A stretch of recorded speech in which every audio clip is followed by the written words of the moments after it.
Ang sarap ng okra. May pampadulas, char. At ayan mga sisilods, nung mga nakaraan pa pala tong mga video na to mga sisilods. At ngayon ko lang siya na-edit. At ayan, nagluto pala ako ng paksiw dito mga sisilods. Nilagyan ko siya ng okra. Dahil mas masarap talaga yung paksiw pag may gulay.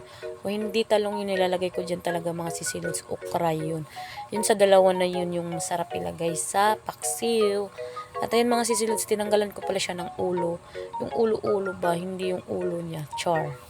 At ayan.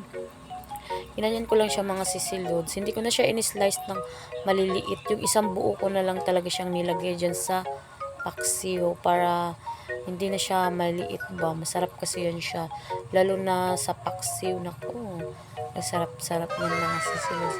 Ganyan ba kayo mga sisilods magpaksiw?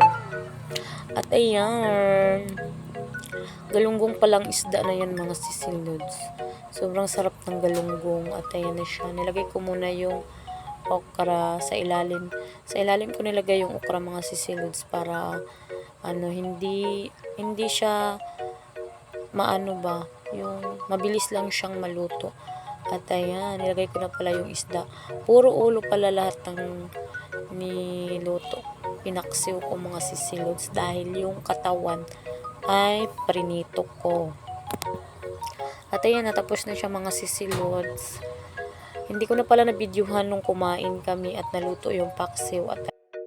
At itong video na to mga sisilods ay pauwi ako nito, galing ako ng bayan. Dahil may binili ako doon.